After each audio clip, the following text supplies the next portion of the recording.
Shalom, shalom, meus amigos e irmãos na fé e visitantes do canal. Esse é um vídeo que me pediram para falar sobre arminianismo e calvinismo. Por isso o título, Calvinismo e Arminianismo. De onde vêm essas palavras? Essas duas palavras vêm de dois professores que interpretaram a Bíblia e trouxeram duas escolas, conhecidas como Calvinismo e Arminianismo. Esses dois professores se chamavam João Calvino e Jacó Armínio. De onde vêm essas duas escolas? Para que todos entendam e tenham noção porque dessas duas nomenclaturas serem escolas, eu vou fazer um breve histórico de como tudo começou. Depois dos apóstolos do nosso Messias querido e Salvador, vieram seus sucessores, alguns fiéis à doutrina dos apóstolos e outros dando as suas próprias interpretações. Então, nos primeiros séculos, tivemos o que chamam na teologia, nos estudos acadêmicos da Bíblia, de patrística. O que é a patrística? É uma elaboração doutrinal, tipo uma filosofia cristã dos primeiros séculos depois dos apóstolos, onde existiram vários homens, alguns fiéis até a doutrina apostólica e outros trazendo interpretações de suas próprias cabeças, para que todos entendam.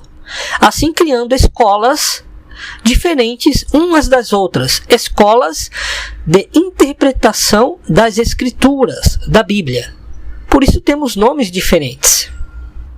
Nomes de visões diferentes de diversas linhas de interpretação das Sagradas Escrituras. Isso se vê na teologia. Então, com o passar do tempo, temos que houve vários séculos onde a Igreja Romana predominou, porque aqueles que eram fiéis à sã doutrina dos apóstolos se dispersaram, e a maioria foram queimados e mortos. Então a Igreja Católica Apostólica Romana, como religião, fundada a partir do século III, mais precisamente a partir do ano 315, com Constantino, essa igreja ou religião veio predominando por séculos e séculos, até chegar no tempo de Martinho Lutero, que se revoltou com algumas interpretações equivocadas da Igreja Católica, e com razão, a respeito de imagens de escultura. Temos aqui uma nota do nascimento de Martinho Lutero. Ele viveu até 1546, então a partir do século XV, do ano 1500 aproximadamente, ocorreu aí a Reforma Protestante, ou Protestantismo, com Martinho Lutero. E logo depois disto, houve outros homens, e também quase ao mesmo tempo de Martinho Lutero, tinha outras pessoas em outros países que estavam saindo do regime católico apostólico romano, como eles chamam, porque enxergavam nas escrituras que aquele ensinamento não era o correto. Então eles saíam daquela igreja, daquela religião, e fundavam um outro movimento, um outro grupo, uma outra igreja, independente da Igreja Católica Apostólica Romana. Então, até antes de Martinho Lutero e depois, houveram outros homens que saíram da religião e fundaram um outro movimento, trazendo outras interpretações também das Escrituras, e alguns com uma linha mais correta no que se refere ao real contexto das Escrituras. Então temos que João Calvino, vindo depois de Martinho Lutero, e viveu praticamente ao mesmo tempo de Martinho Lutero durante alguns anos, porém em um outro país. Ele também trouxe uma reforma, segundo a sua visão. Temos aqui que João Calvino viveu 54 anos, nascido em 1509, com a sua morte em 1564. Já o Jacó Armínio, ou Arminium, como é mais conhecido, ele viveu 49 anos. nasceu em 1560 e morreu em 1609.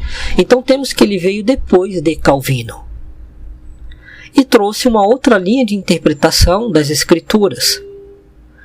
Porém, esses personagens, João Calvino e Jacó Armínio, se conheceram? Não. Os seus sucessores ou alunos que criaram uma escola ou escolas baseadas nos seus ensinos. Daí foi onde surgiu o arminianismo e o calvinismo. E desde então os alunos de Calvino, de João Calvino, tentavam refutar as interpretações dos alunos ou da escola de Armínio, aqueles que seguiam o arminianismo. Por quê? Porque eram interpretações das Sagradas Escrituras que ele deixou como base em livros inscritos. A mesma coisa os outros reformadores. Então essas duas escolas, desde então, fizeram vários debates para provar que a tese de cada um estava mais correta que a outra, tentando provar que a linha de pensamento de uma escola é a mais correta ou a correta, refutando a outra. Então, até hoje, na teologia e em debates cristãos, temos um embate entre o calvinismo e o arminianismo. Por quê? Porque depois que Armínio surgiu, trazendo uma interpretação das Escrituras diferente do calvinismo, devido ao calvinismo já existir, a escola de Calvino, aqueles seus alunos que seguiam seus escritos já existirem, eles tentaram refutar as afirmações e interpretações de Armínio, porque os alunos da escola de Armínio também trouxeram pontos para refutar a interpretação do calvinismo, porque eles não concordaram com o ensino que já existia da escola de João Calvino. Agora eu vou citar para vocês os 5 pontos do arminianismo e os 5 pontos do calvinismo.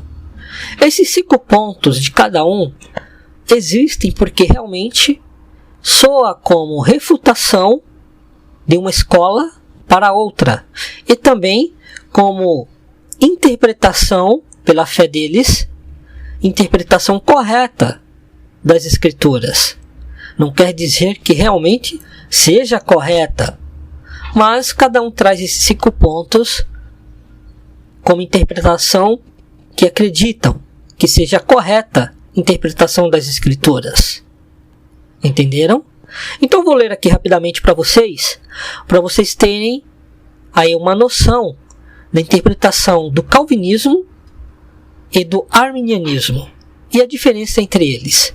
Então, desses 5 pontos, o primeiro é o livre-arbítrio, ou habilidade humana.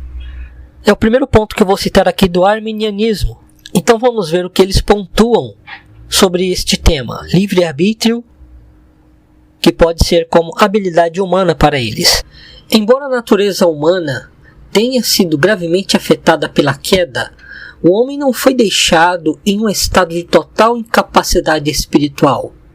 Deus graciosamente capacita cada pecador a se arrepender e crer, mas ele não interfere na liberdade do homem. Cada pecador possui uma vontade livre e seu eterno destino depende de como ele a utiliza. A liberdade do homem consiste em sua habilidade de escolher o bem, em lugar do mal, nos assuntos espirituais. A vontade do homem não está escravizada à sua natureza pecaminosa. O pecador tem o poder de cooperar com o Espírito de Deus e ser regenerado, ou de resistir à graça de Deus e perecer eternamente. O pecador perdido necessita da assistência do Espírito de Deus. Todavia, ele não tem de ser regenerado pelo Espírito Santo, antes que seja capaz de crer, pois a fé é um ato humano e precede o novo nascimento. A fé é o dom do pecador para Deus, é a contribuição do homem para a sua salvação.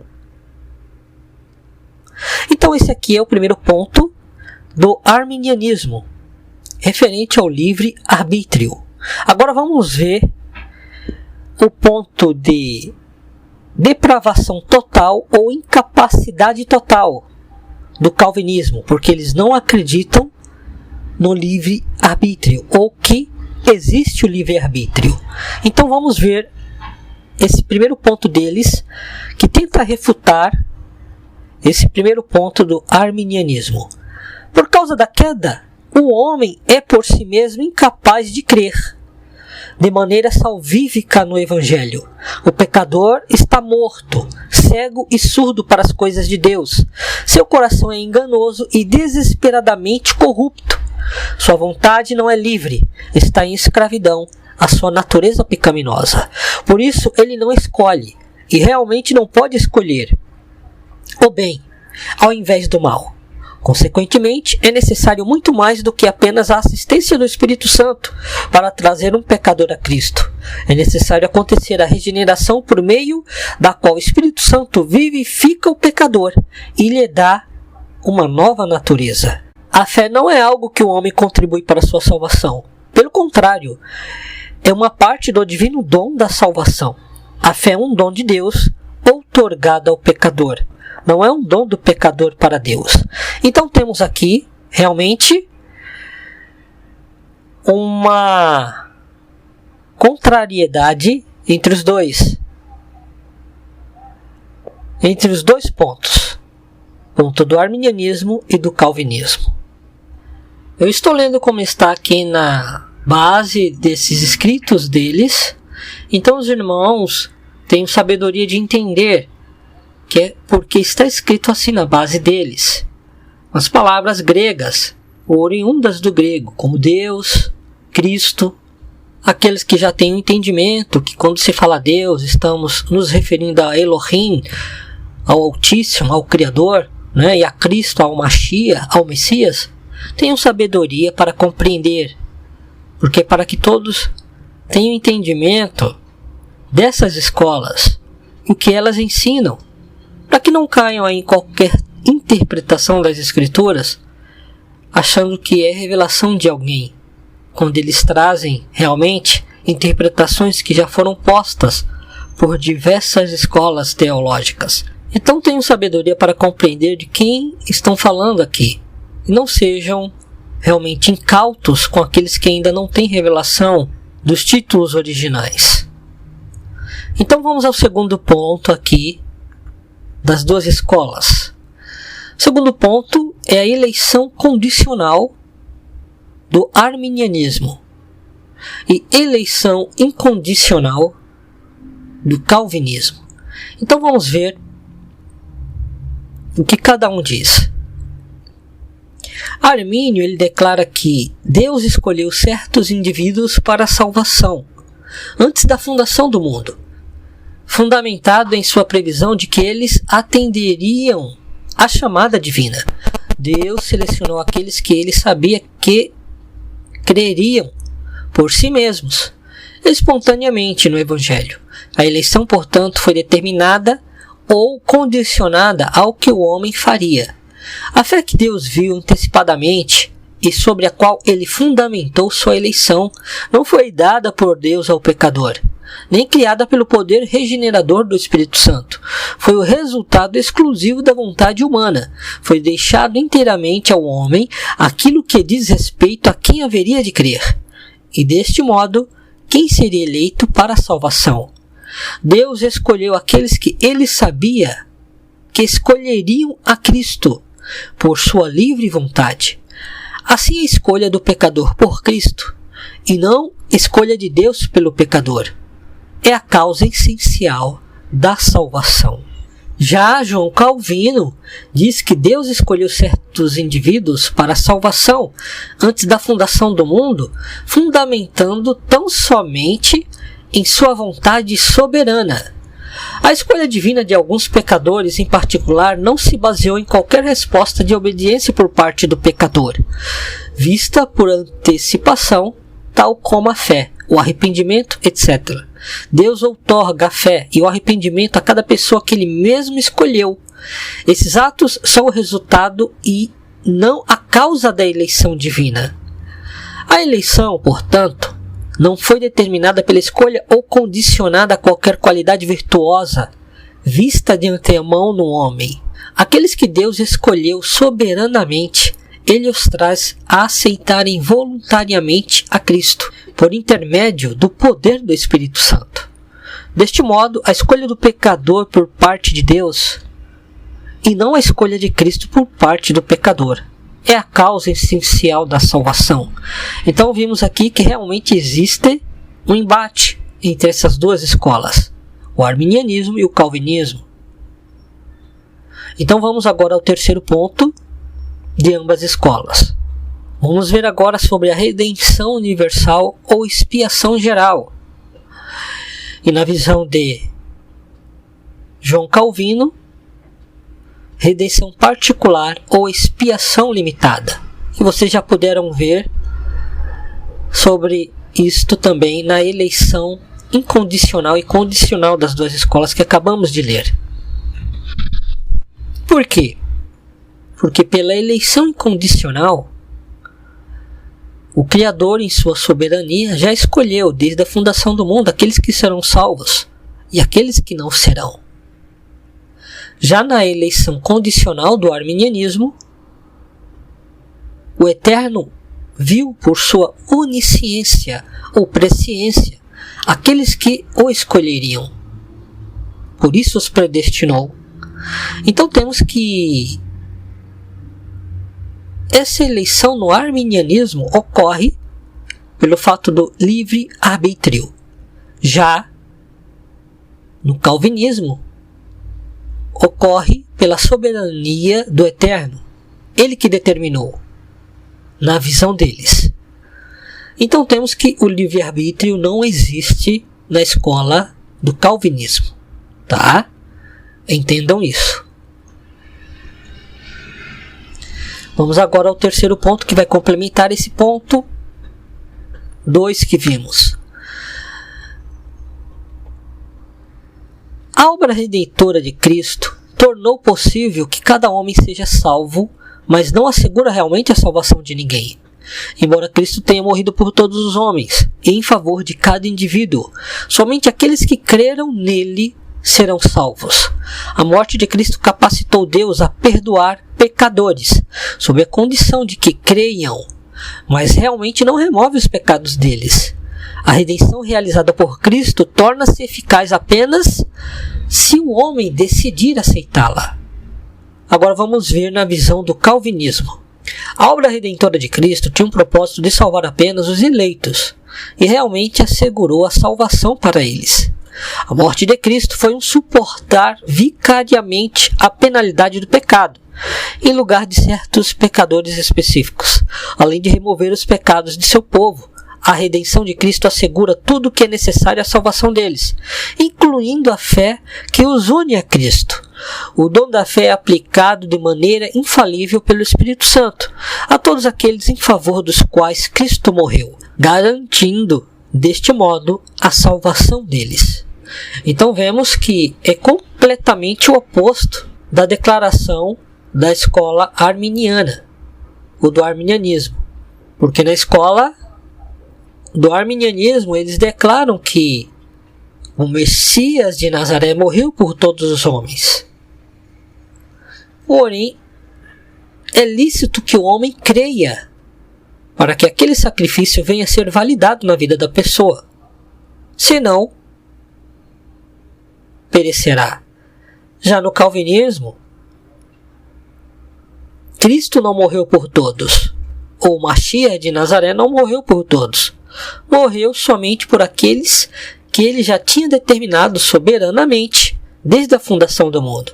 Então esta é a diferença. Ou seja, a pessoa ela não tem livre-arbítrio no calvinismo. Ela é predestinada porque o Eterno determinou a ser salva, enquanto outros não são predestinados a serem salvos. Então, basicamente é essa a diferença. Agora vamos ao quarto ponto. No calvinismo temos como a graça eficaz ou irresistível. E no arminianismo essa graça, o Espírito Santo pode ser eficazmente resistido. O Espírito Santo chama de maneira íntima todos aqueles que são chamados exteriormente através do convite do Evangelho. Ele faz tudo o que pode para trazer o pecador à salvação. Mas, visto que o homem é livre, ele pode resistir com sucesso à chamada do Espírito Santo. O Espírito Santo não pode regenerar o pecador, enquanto este não crer. A fé, que é a contribuição do homem, procede e torna possível o novo nascimento. Assim, a vontade do homem limita o Espírito Santo na aplicação da obra salvífica de Cristo. O Espírito Santo só pode atrair a Cristo aqueles que permitirem que ele realize sua obra, até que o pecador responda favoravelmente. O Espírito Santo não pode lhe dar vida. Por conseguinte, a graça de Deus não é invencível. Ela pode ser, e com frequência, ou é, resistida e frustrada pelo homem. Agora vamos ver